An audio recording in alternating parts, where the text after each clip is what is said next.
a 30.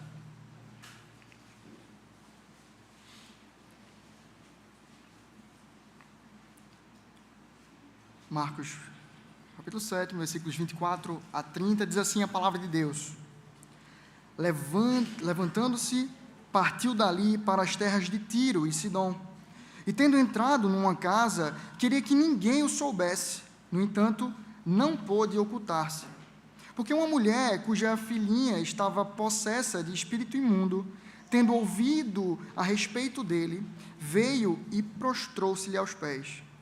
Esta mulher era grega, de origem sírio-fenícia, e rogava-lhe que expelisse de sua filha o demônio.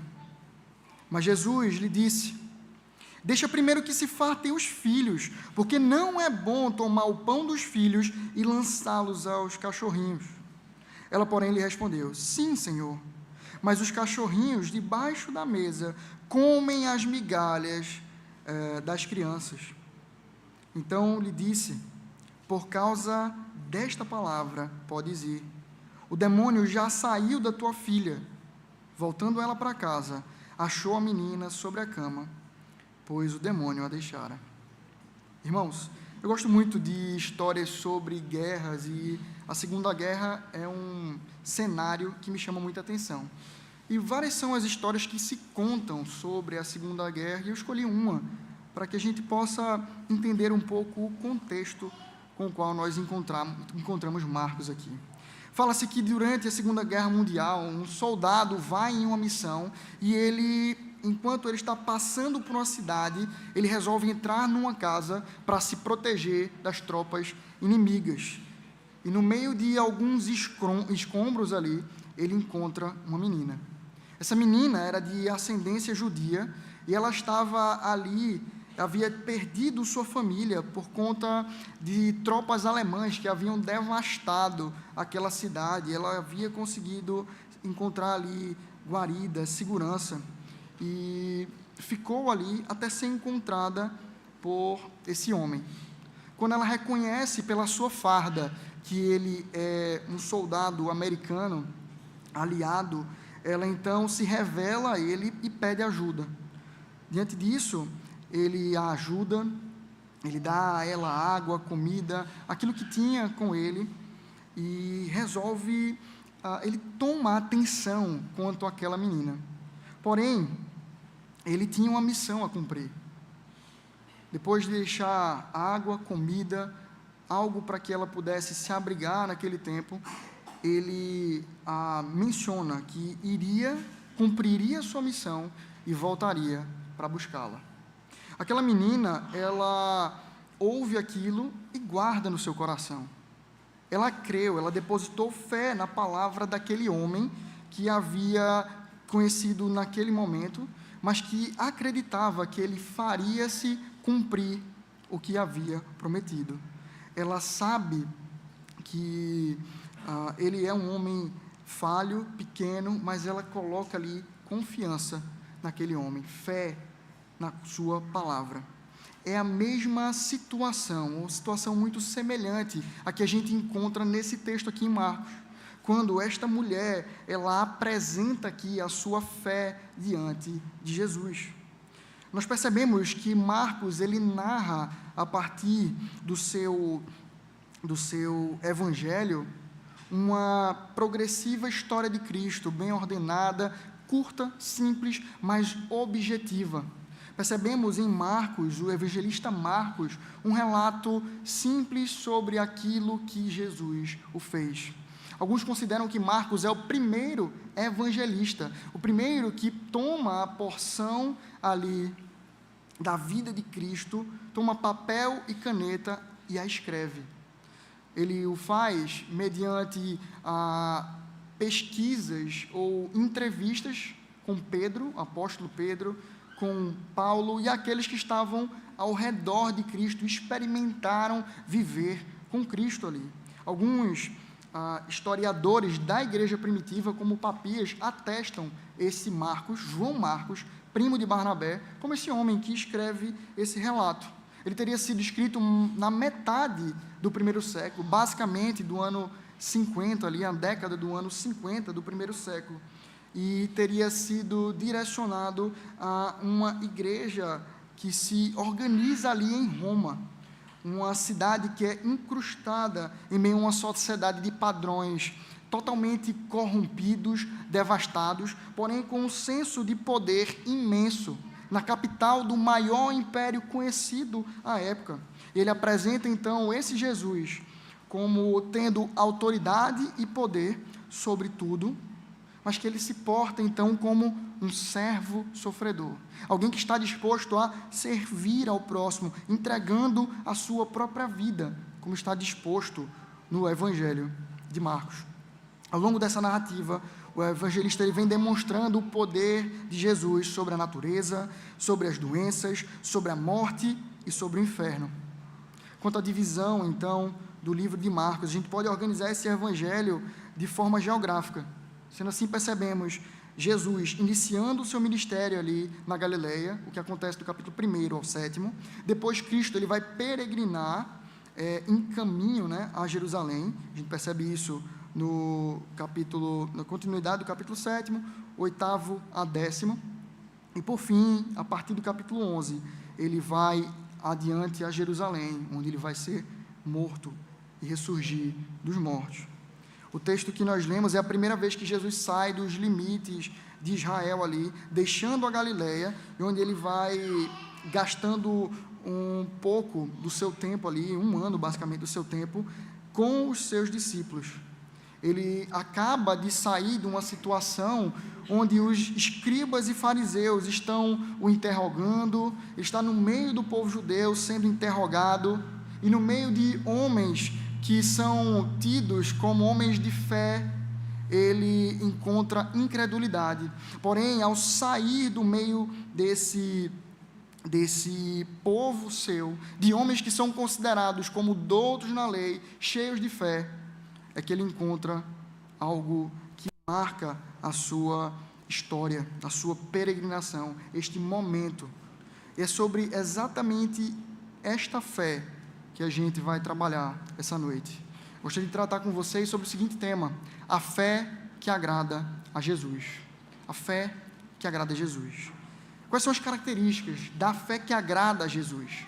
Em primeiro lugar, nós percebemos que a fé que agrada a Jesus é a fé que busca a Cristo. A fé que agrada a Jesus é a fé que busca a Cristo. Os versículos 24 a 26 vão nos dizer o seguinte: levantando-se, partiu dali para as terras de Tiro e Sidom. Tendo entrado numa casa, queria que ninguém o soubesse. No entanto, não pôde ocultar-se, porque uma mulher cuja filhinha estava possessa de espírito imundo, tendo ouvido a respeito dele, veio e prostrou-se-lhe aos pés. Esta mulher era grega, de origem cirofenícia, e rogava-lhe que expelisse de sua filha o demônio. Percebemos que Jesus está se retirando da Galileia e passando para as terras de Tiro, um lugar fora da Galileia. O intuito de Cristo era exatamente de estar isolado com os seus discípulos, uma espécie de acampamento, um retiro espiritual que Cristo resolve fazer com os seus discípulos ali. Isso fica muito mais claro quando nós vemos o texto conexo a esse, em Mateus, capítulo 7, versículos 21 a 28, que narra a presença desses mesmos discípulos com Cristo e com aquela mulher naquela situação. Porém, o texto afirma que, por mais que Cristo ele resolva sair, por mais que Cristo esteja tirando esse período de retiro espiritual, ele não pôde ocultar-se em virtude da procura da mulher. Ele não pôde se esconder, ele não pôde deixar de fazer algo, que a gente vai ver aqui, por conta dessa procura da mulher. A fama de Jesus havia se espalhado por além das fronteiras da Galileia, o que fez com que aquela mulher conhecesse aquela história e, recebendo a menção de que ele estava por lá, ela resolve ir até a sua presença, buscá-lo naquele lugar. O texto diz de pronto, ele mostra qual é o que leva ela a fazer isso, a motivação daquela mulher em buscar Jesus. A sua filha está padecendo sobre possessão de demônios. É possível que aquela mulher tenha buscado outros métodos, tipos, jeitos para resolver aquela pendência, aquela questão, e não tenha resolvido com nenhum outro método e busca. Mas o que nós encontramos aqui no texto não é uma referência para isso, mas que simplesmente aquela mulher, independente de ter buscado antes ou não em outra coisa, ela vai aos pés de Cristo, na esperança de que Ele possa resolver a demanda que está oprimindo o seu coração, que está atrapalhando a sua vida, aquilo que ela entende que necessita. Ela confia que o poder de Jesus é suficiente para aplacar o mal que a perturba. Essa é a fé que leva esta mulher a buscar a Cristo. E ora, Marcos mesmo já relata que Cristo já havia expelido demônios em outras oportunidades. O próprio Marcos, ele relata no capítulo 5 essa realidade de Cristo expelindo demônios. Ela recorre a Cristo pelo que ela ouviu falar ao seu respeito. Ela confia no poder de Deus, que lhe fora primeiramente anunciado. E por conta desse anúncio do poder de Cristo, ela o busca. Quando nós buscamos um remédio na farmácia, por indicação de um médico, geralmente a gente não tem um entendimento de como aquele remédio vai atuar no nosso organismo. Mas nós confiamos tanto na palavra do médico, que nos indica, que nos traz aquele remédio, quanto no efeito prometido por aquele remédio. E é por isso que tomamos aquele medicamento, na confiança de que ele resolverá, solucionará o problema, a demanda que nós temos vivido. Semelhantemente, aquela mulher buscou a Jesus, depositando nele a fé necessária, a fé que ela tinha de que o poder dele, a autoridade, estava pronto para aplacar a adversidade que lhe atemorizava, que lhe tomava a paz. Na contramão dos escribas e fariseus, que a gente encontra anteriormente nesse texto, onde na tradição dos anciãos eles colocavam a sua fé, onde eles se baseavam nas suas próprias crenças, e não creram em Cristo como a resposta messiânica que Deus enviou na plenitude dos tempos para solucionar a vida do seu povo. Longe do seu povo, ele encontra aquela mulher buscando a Jesus pelo que ela creu no seu anúncio, na sua palavra. Marcos, ele faz um destaque sobre aquela mulher. Ele diz que ela é uma mulher cirofenícia. Mateus, tendo um público prioritariamente judeu, ele vai afirmar que essa mulher ela é de origem cananeia, povo muito bem conhecido de Israel, desde o Antigo Testamento, presente lá na origem dos fenícios. O teólogo alemão Adolf Pohl, ele, em seu comentário de Marcos, ele afirma o seguinte sobre a cidade de Tiro, que ela era sinônimo de paganismo. Ela carregava uma má fama desde o Antigo Testamento. O contraste da narrativa se evidencia aqui. Jesus, ele é negado pelos seus, mas ele é buscado, ele é perseguido pelos de fora, pelos outros. Isso nos rememora aquilo que o apóstolo João nos diz no seu Evangelho, capítulo 1, versículos 11 e 12, quando afirma que ele veio para o que era seu, e os seus não o receberam, mas a todos quanto o receberam, deu-lhes o poder de serem feitos filhos de Deus, a saber, aos que creem no seu nome. Aprendemos com isto que buscar Jesus é uma atitude de fé. Devemos buscar a Cristo através das Escrituras sagradas que estão em nossas mãos, que revelam a sua vontade, o seu caráter, a sua missão. E em oração, de joelhos diante do nosso Senhor, desfrutando de relacionamento com Ele, relacionamento íntimo com o nosso Senhor, seguindo o que as próprias Escrituras Sagradas nos afirmam, em Isaías 55, 6, quando dizem: buscai ao Senhor enquanto se pode achar, invocai-o enquanto está perto. Temos estudado sobre a fé que agrada a Jesus. Em primeiro lugar, nós percebemos que a fé que agrada a Jesus é a fé que busca a Cristo. Em segundo lugar, nós vamos perceber que a fé que agrada a Jesus, ela persevera nas adversidades. A fé que agrada a Jesus, ela persevera nas adversidades. Os versículos 27 e 28 vão nos dizer o seguinte: mas Jesus lhe disse: deixa primeiro que se fartem os filhos, porque não é bom tomar o pão dos filhos e lançá-lo aos cachorrinhos. Ela, porém, lhe respondeu: sim, Senhor, mas os cachorrinhos debaixo da mesa comem das migalhas das crianças. Essa parte do texto parece bem complexa. Se a gente não fizer um apurado exame, a gente pode achar até que Jesus estava humilhando, rebaixando ou pecando contra aquela mulher. Porém, o pastor Augustus, ele vai comentar no seu programa Em Poucas Palavras, que aquela expressão ali, ela não era um xingamento, como é na nossa sociedade. Isso não quer dizer que há um certo tipo de exposição de um preconceito, mas que Cristo não estava xingando e por isso não estava pecando contra aquela mulher. Ele estava deixando claro de que aquela situação ali era uma situação diversa, muito incomum, e com isso ele queria ensinar aos seus discípulos. De certa forma, nós temos um apego aos nossos animais hoje, a ponto de elevarmos ele a uma outra potência, de tratarmos como filhos e tudo mais, quando também não devemos o fazer. Mas aqui nós percebemos o animal, o cão, como um companheiro fiel do homem, não simplesmente como um xingamento, por mais que haja essa distinção clara colocada por Cristo sobre aquela mulher de origem de fora do povo de Israel com o povo de Israel.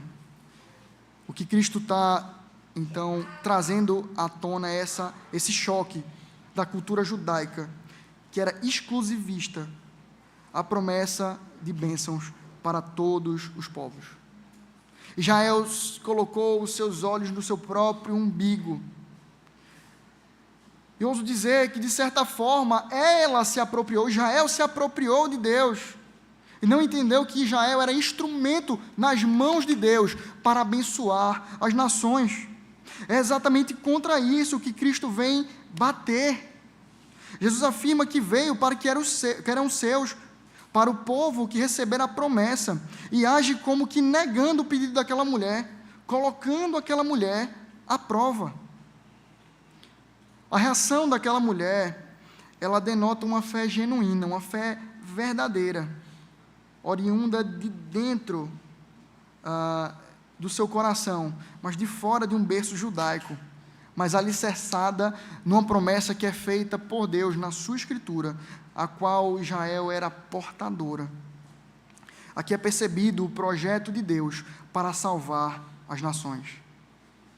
Desde quando Deus ele chama Abraão, separa ele para si e a sua descendência para si, lá em Gênesis 12, nós percebemos o Senhor colocando Israel como um anúncio de sua graça a todas as nações.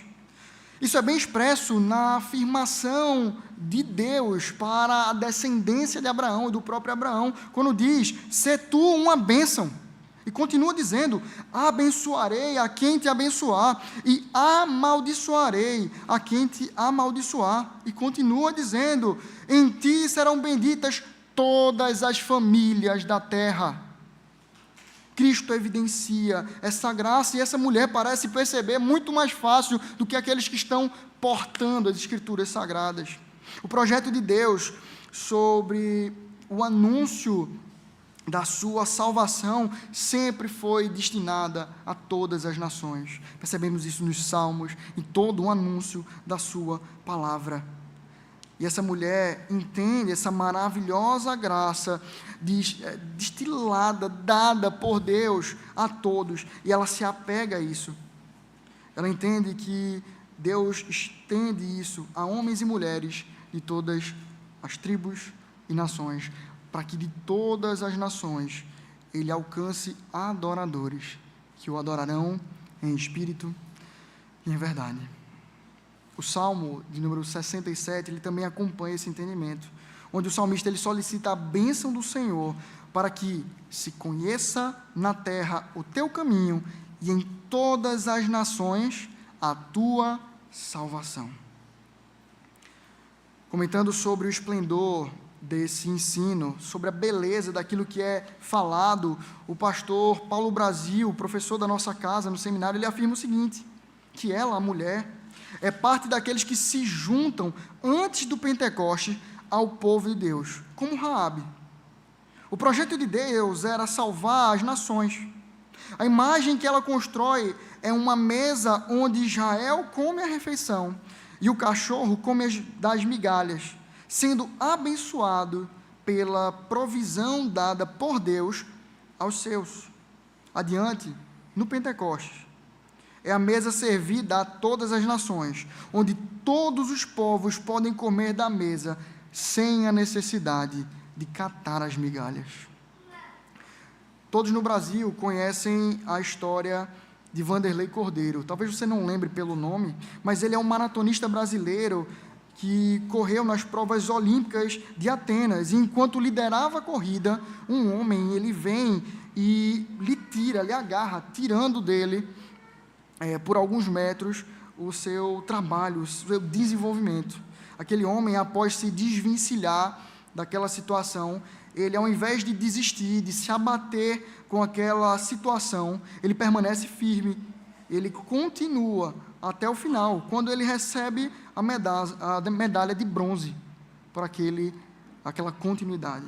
Mais para frente, o Comitê Olímpico, ele reconheceu a persistência de Vanderlei Cordeiro e deu a ele a maior honraria olímpica que nós conhecemos, que é a medalha Pierre de Coubertin. Ao invés de se render à suposta negativa de Cristo, aquela mulher não reage se sentindo ofendida, machucada, sensível àquilo. Ela entende a sua posição de necessitada, ela necessita de Cristo e, por conta disso, se humilha ao Senhor, diante dos pés de Cristo, e suplica a Ele clemência. Ela se refere ao Senhor com a palavra no grego Kyrios, que dá exatamente aqui essa ideia de Senhor, no vocativo, um tempo verbal, que nos mostra essa ênfase de clemência, de necessidade. Essa expressão, ela fica evidenciada como um clamor dirigido a Jesus por aquela mulher. Ela solicita que Cristo participe de sua dor e haja em favor daquilo que tem afligido o seu coração. Essa mesma expressão aqui, grega, ela tem a referência ao que no hebraico aponta para o Deus pactual, ao Deus da aliança com o seu povo. O mesmo Deus que tem domínio sobre toda a criação. É a este Deus que ela pede que se apiede, que tenha piedade dela na situação que ela tem vivido. Aquela mulher, ela expressa que a sua convicção no senhorio de Jesus é superior a qualquer adversidade que se coloque no seu caminho. Nisso, nós somos lembrados da graça de Deus, que não rejeita um coração compungido e contrito. E é por isso que na nossa vida, por mais que a gente passe por batalhas imensas, que na caminhada da fé haja diferentes situações que tenham potencial de nos abater, de nos afligir, dificuldades venham nos alcançar, nós, porém, não devemos desistir no caminho. Ao invés disso, nós devemos depender daquele que tem o domínio sobre todas as coisas, Cristo Jesus. Ele resolveu a maior pendência que havia na nossa vida. Ele venceu o pecado e nos deu vida. O mesmo Deus da redenção, o mesmo Deus de salvação, é o Deus que se coloca presente no nosso caminhar diário. É por isso que nós podemos, além dos montes que nos trazem preocupação, olhar um Deus que está acima, atento, dominando todo o universo e que cuida de nós como um Deus Pai. Estamos estudando sobre a fé que agrada a Jesus. Em primeiro lugar, nós vimos que a fé que agrada a Jesus é a fé que busca a Cristo. Em segundo lugar, vemos que a fé que agrada a Deus é aquela que é perseverante nas adversidades. Porém, em terceiro e em último lugar, percebemos que a fé que agrada a Deus é a fé que confia na sua palavra. Uma fé que confia na sua palavra. Os versículos 29 e 30 encerram esse trecho da Escritura Sagrada, dizendo o seguinte, que então lhe disse, por causa desta palavra, podes ir. O demônio já saiu de tua filha. Voltando ela para casa, achou a menina sobre a cama, pois o demônio a deixara. Jesus encontra uma fé genuína, devotada a Ele, e como um Redentor maravilhoso, atento, Ele atende ao anseio daquela mulher. Ele vai ao encontro daquilo que ela coloca como necessidade. Em Mateus, percebe-se uma ênfase nesta fé quando ele diz, ó mulher, grande é a tua fé. É o próprio Cristo quem reconhece a confiança dela nele, demonstrando que aquela atitude o agradou. Sendo ele agradado, agradou-se em atender aquela solicitação. Assim, quando Cristo incita a orar, afirmando, pedi e dá-se-vos-á, buscai e achareis. Jesus age em sua bondade, atendendo à súplica sincera daquela mulher. Em Marcos, Jesus ele afirma que por causa destas palavras, ela podia ir porque o demônio já havia saído de sua filha. A expressão traduzida por podes ir, ela está no imperativo. Ela traz a ideia de que vá. Cristo está manifestando uma ordem diante daquela mulher, vá. Volte para sua casa, vá embora. Eu já cumpri aquilo que você solicitou. Ele reconhece a fé daquela mulher e por isso a abençoa. Porém, meus irmãos, o fruto daquela bênção ainda não parecia palpável, não parecia visível àquela mulher. Talvez alguns de nós, assim como Tomé fez ao duvidar da ressurreição, questionasse, Senhor, como é que eu posso crer nisso que você falou? Eu não consigo ver o resultado que foi gerado daquilo que eu te pedi e tu atendestes.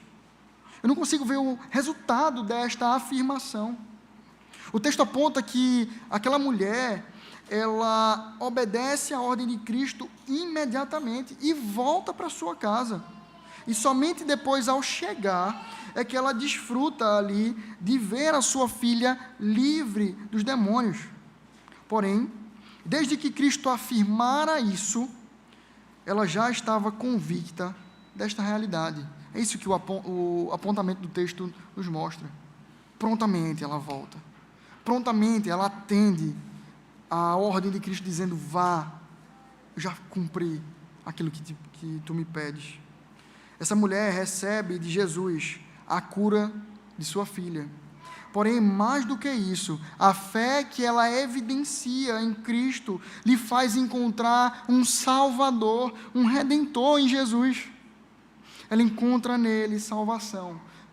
Ela encontra nele o seu Redentor. William Hendrickson, ele, ao comentar esse versículo 29, ele vai dizer o seguinte, que é verdade que, de acordo com Mateus, Jesus disse, ó mulher, grande é a sua fé.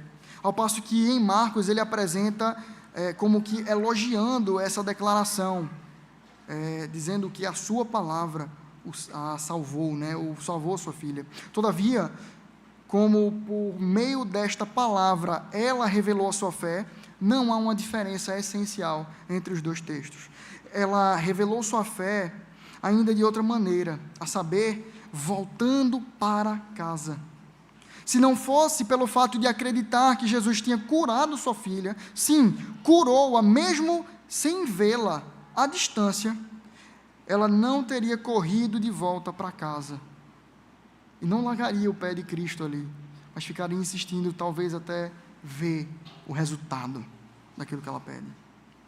Assim como uma criança que, ao receber um presente ainda embrulhado, escondido dos seus olhos, ela já se alegra, primeiro pelo fato de ter recebido o presente, e somente depois ela vai se alegrar com o presente que está ali, de poder brincar com ele, experimentar dele. Essa mulher aqui, ela confia em Jesus, a ponto de se alegrar desde o anúncio desse presente, desde quando o Deus, Jesus, ele afirma: eu resolvi a tua demanda, eu agi em teu favor.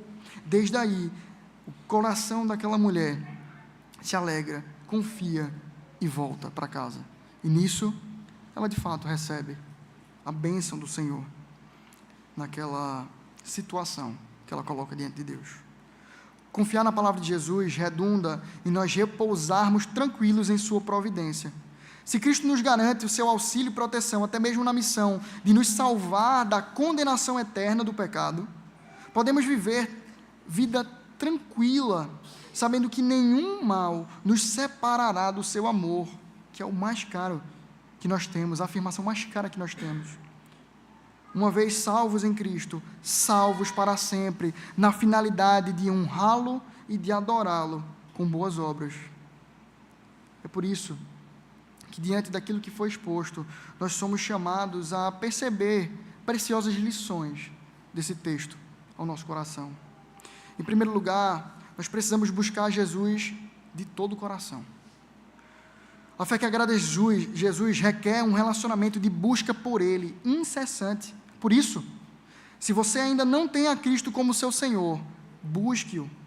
Entregue a sua vida a Jesus, ao Senhor, que tem o poder para salvar a tua vida, te tirando do inferno, tirando a tua alma do inferno. Mas se você já tem a Cristo e tem passado por tribulações, buscai a Jesus, interceda a Ele, invoque ao Senhor.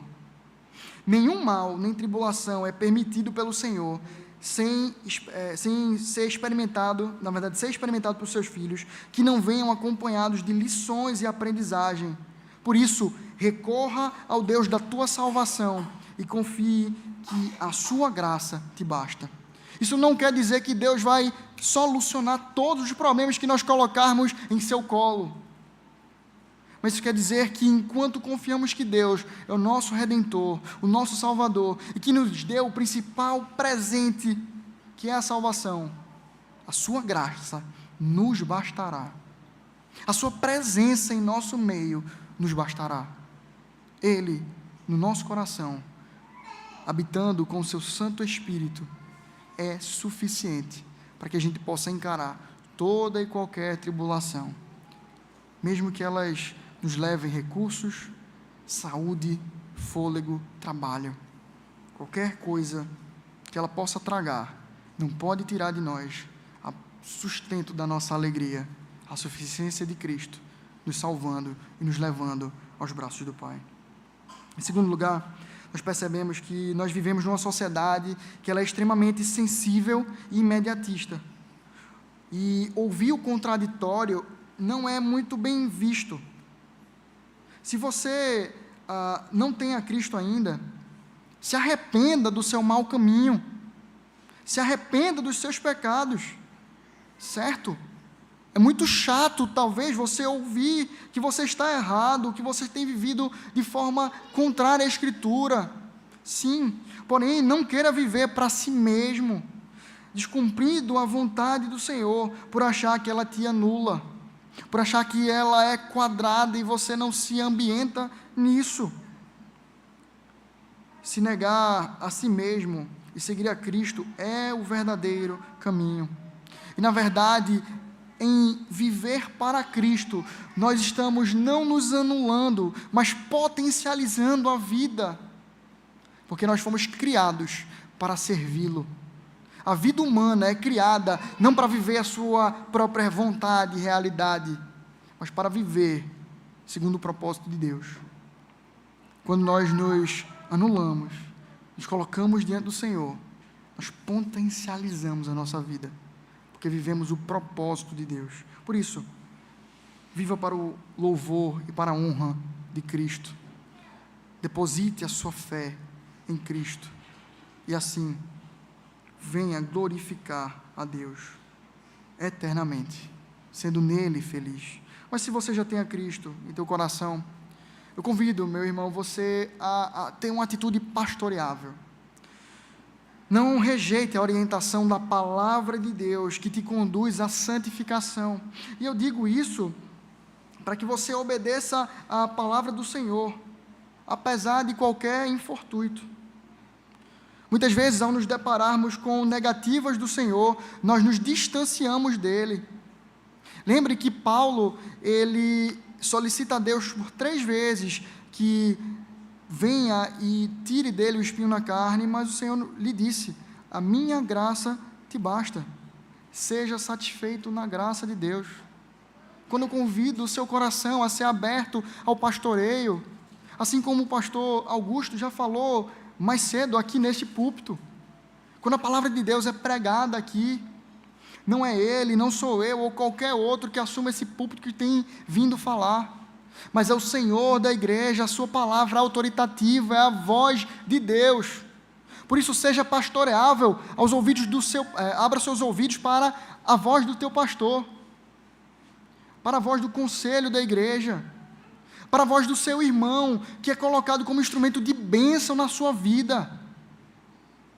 Quando você for exortado e for exortado na palavra, se alegre, não murmure, não use isso como motivo para, vou me afastar da igreja, vou procurar uma outra igreja, que ninguém fale de mim, que ninguém venha bater nos meus pecados, nas minhas dificuldades. Não, meu irmão, sabendo que o objetivo é a santificação, aceite a repreensão, porque o Senhor só disciplina o filho que ama.